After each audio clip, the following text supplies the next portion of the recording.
Hi hello ವೀಕ್ಷಕರೇ, welcome back to my YouTube channel. ಹೇಗಿದ್ದೀರಾ ಎಲ್ಲರೂ? ಐ ಹೋಪ್ ಎಲ್ಲರೂ ಕೂಡ ಚೆನ್ನಾಗಿದ್ದೀರಾ ಅಂತ ಅಂದ್ಕೊಳ್ತೀನಿ ಸ್ನೇಹಿತರೆ. ಸೊ ಚೆನ್ನಾಗಿದ್ದೀರಾ ಅಂತ ಅಂದ್ಕೊಂಡು ಇವತ್ತಿನ ವಿಡಿಯೋನ ಶುರು ಮಾಡ್ತಾ ಇದ್ದೀನಿ. ಅದಕ್ಕೂ ಮುಂಚೆ ತಾವೇನಾದ್ರು ಮೊದಲನೇ ಬಾರಿ ಚಾನಲ್ನ ವಿಸಿಟ್ ಮಾಡಿದರೆ ತಪ್ಪದೆ ಚಾನಲ್ನ ಸಬ್ಸ್ಕ್ರೈಬ್ ಮಾಡ್ಕೊಳ್ಳಿ. ವಿಡಿಯೋ ಇಷ್ಟ ಆದರೆ ಲೈಕ್, ಶೇರ್ ಆ್ಯಂಡ್ ಕಮೆಂಟ್ ಮಾಡೋದನ್ನು ಕೂಡ ಮರಿಬೇಡಿ ಸ್ನೇಹಿತರೆ.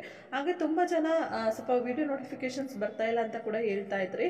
ದಯವಿಟ್ಟು ಒಮ್ಮೆ ಚೆಕ್ ಮಾಡ್ಕೊಳ್ಳಿ. ಚಾನಲ್ನ ಸಬ್ಸ್ಕ್ರೈಬ್ ಮಾಡಿದ ಮೇಲೆ ಪಕ್ಕದಲ್ಲಿರುವ ಬೆಲ್ ಐಕನ್ ಆನ್ ಮಾಡಿಕೊಂಡು ಅಲ್ಲಿ ಹಾಲ್ ಅಂತ ನೋಟಿಫಿಕೇಶನ್ ಇರುತ್ತಲ್ವ, ಅದನ್ನ ಚೂಸ್ ಮಾಡ್ಕೊಳ್ಳಿ. ಆಗ ನಾನು ಯಾವುದೇ ವಿಡಿಯೋ ಹಾಕಿರೋ ನೋಟಿಫಿಕೇಶನ್ ಬರುತ್ತೆ ಸ್ನೇಹಿತರೆ. ಓಕೆನಾ?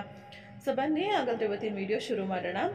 ದುಡಿಮೆಯ ನಂಬಿ ಬದುಕು, ಅದರಲ್ಲಿ ದೇವರನ್ನ ಹುಡುಕು. ಖಂಡಿತ ಅಲ್ವಾ ಸ್ನೇಹಿತರೆ, ನಾವು ದುಡಿಮೆಯನ್ನ ದೇವರನ್ನಾಗಿ ಮಾಡ್ಕೊಂಡಾಗ ಖಂಡಿತ ಅದು ಯಾವತ್ತೂ ಕೂಡ ನಮ್ಮನ್ನ ಕೈ ಬಿಡಲ್ಲ ಸ್ನೇಹಿತರೆ. ಏನಂತೀರಾ? ತುಂಬಾ ಜನ ಏನಂದ್ರೆ ನಂಬಿಕೆನೇ ಇರೋದಿಲ್ಲ ದೇವ್ರ ಮೇಲೆ. ಸೊ ಇಲ್ಲ, ನನ್ನ ಕೆಲಸ ನಾನು ಮಾಡ್ತಾ ಇದ್ದೀನಿ, ಕೊಡುತ್ತೆ ಬಿಡು, ಅದಕ್ಕೆ ಯಾಕೆ ದೇವಸ್ಥಾನಕ್ಕೆ ಹೋಗ್ಬೇಕು, ಅದಕ್ಕೆ ಯಾಕೆ ಪೂಜೆ ಮಾಡಬೇಕು, ಅದು ಮಾಡಬೇಕು ಇದು ಮಾಡಬೇಕು ಅಂತ ತುಂಬಾನೇ ಅಸಡ್ಡೆಯಾಗಿ ಮಾತಾಡ್ತಾರೆ. ಖಂಡಿತವಾಗ್ಲೂ ಅದು ನಾನು ತಪ್ಪು ಅಂತ ಹೇಳಲ್ಲ, ಆದರೆ ಅಷ್ಟೊಂದು ನೆಗ್ಲೆಕ್ಟ್ ಮಾಡೋದು ದೇವರನ್ನ, ತೀರಾ ನಂಬದೇ ಇರೋದು, ಅದು ಕೂಡ ತುಂಬಾನೇ ತಪ್ಪು ಅಂತಲೂ ಹೇಳ್ಬೋದು.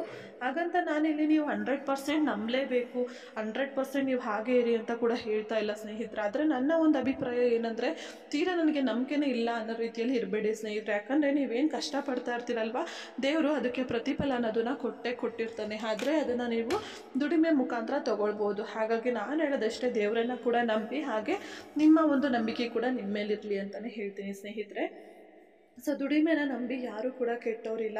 ಅದರಲ್ಲಿ ನಿಮಗೆ ಸಿಗುವಂತಹ ಪ್ರತಿಫಲ ಚಿಕ್ಕದಿರ್ಬೋದು ದೊಡ್ಡದಿರ್ಬೋದು, ಆದರೆ ಅದರಿಂದ ಏನೋ ಒಂದು ಫಲ ಸಿಗುತ್ತೆ ಅಲ್ವಾ, ಅದರಿಂದ ನಿಮ್ಮ ಜೀವನ ಅನ್ನೋದು ನಡೀತಾ ಇರುತ್ತೆ. ಹಾಗಾಗಿ ಸೊ ದೇವರನ್ನ ಎಷ್ಟು ನಂಬ್ತಿರೋ ಹಾಗೆ ನಿಮ್ಮ ದುಡಿಮೆನೂ ಕೂಡ ನಂಬ್ಕೊಳ್ಬೇಕು. ಹಾಗೆಯೇ ನಿಮ್ಮನ್ನು ನೀವು ಮುಖ್ಯವಾಗಿ ನಂಬಬೇಕು. ಇದು ತುಂಬಾ ಇಂಪಾರ್ಟೆಂಟು ಸ್ನೇಹಿತರೆ. ಹಾಗಾಗಿ ನಮಗೆ ದುಡಿಯೋಕ್ಕೆ ಅಂತ ಹೇಳಿ ಹಲವಾರು ದಾರಿಗಳು ಸಿಗುತ್ತೆ. ಅದರಲ್ಲಿ ಯಾವ ದಾರಿಯನ್ನು ನಾವು ಆಯ್ಕೆ ಮಾಡ್ಕೊಳ್ತೀವಿ, ಅದಕ್ಕೆ ನಾವು ಎಷ್ಟು ಡೆಡಿಕೇಟೆಡ್ ಆಗಿರ್ತೀವಿ, ಅದು ತುಂಬಾ ಮುಖ್ಯ ಆಗುತ್ತೆ. ಏನೋ ಮಾಡೋಣ ಬಿಡು ಅಂತ ಹೇಳಿ ಕಾಟಾಚಾರ ಮಾಡ್ತಾ ಹೋದಾಗ ನಿಮಗೆ ಅದರಿಂದ ಯಾವುದೇ ಪ್ರತಿಫಲ ಸಿಗೋದಿಲ್ಲ ಅಲ್ವಾ. ಹಾಗೆ ನೀವು ಅಂದ್ಕೊಂಡಂತಹ ಪ್ರತಿಫಲ ಅಂತೂ ಖಂಡಿತ ಸಿಗೋದಿಲ್ಲ.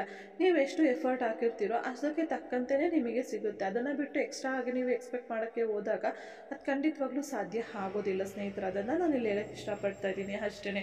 ಸೊ ತುಂಬ ಜನ ಅಷ್ಟೇ, ಸೊ ನನಗೇನೋ ಕೆಲಸ ಸಿಕ್ತು ಮಾಡೋಣ, ಅಥವಾ ಏನೋ ಬಿಸ್ನೆಸ್ ಮಾಡ್ತಾ ಇದ್ದೀನಿ ಮಾಡೋಣ ಅಂತ ಮಾಡೋದು. ಬಟ್ ಅದಕ್ಕೆ ಅಷ್ಟು ಡೆಡಿಕೇಶನ್ ಅನ್ನೋದು ಇರೋದಿಲ್ಲ. ಆವಾಗ ಏನಾಗುತ್ತೆ ಹೇಳಿ, ಫೈನಲಿ ನೀವು ಅಂದ್ಕೊಂಡಂತಹ ರಿಸಲ್ಟ್ ಬರಲ್ಲ. ಆವಾಗ ಅಯ್ಯೋ ಬರ್ತಾ ಇಲ್ವಲ್ಲ ಅಂತ ಯೋಚನೆ ಮಾಡ್ತಾ ಇರ್ತೀರ. ಹಾಗಾಗಿ ಹೇಳೋದಷ್ಟೇ, ಸೊ ಆದಷ್ಟು ಡೆಡಿಕೇಟೆಡ್ ಆಗಿ ಯಾವುದೇ ಕೆಲಸನಾಗ್ಬೋದು, ಏನನ್ನೇ ಆಗ್ಬೋದು ಮಾಡಿ, ಖಂಡಿತ ಅದಕ್ಕೆ ಸಿಕ್ಕಂತಹ ಪ್ರತಿಫಲ ಇವತ್ತಲ್ಲ ನಾಳೆ ನಿಮಗೆ ಸಿಕ್ಕೇ ಸಿಗುತ್ತೆ. ಇವತ್ತು ಸಿಗದೇ ಇರ್ಬೋದು, ಆದರೆ ನಾಳೆನೂ ಸಿಗಲ್ಲ ಅಂತ ಹೇಗೆ ಹೇಳ್ತೀರಾ ಅಲ್ವಾ. ಹಾಗಾಗಿ ಖಂಡಿತ ಪ್ರಯತ್ನ ಪಡಿ ಅಂತ ಹೇಳ್ತಾ ಇವತ್ತಿನ ವಿಡಿಯೋ ಮುಗಿಸ್ತಾ ಇದ್ದೀನಿ. ವಿಡಿಯೋ ಇಷ್ಟ ಆದರೆ ಲೈಕ್ ಮಾಡಿ, ಶೇರ್ ಮಾಡಿ, ಕಮೆಂಟ್ ಮಾಡಿ, ತಪ್ಪದೆ ಚಾನಲ್ ಸಬ್ಸ್ಕ್ರೈಬ್ ಮಾಡಿಕೊಂಡು ಸಪೋರ್ಟ್ ಮಾಡಿ. Thank you.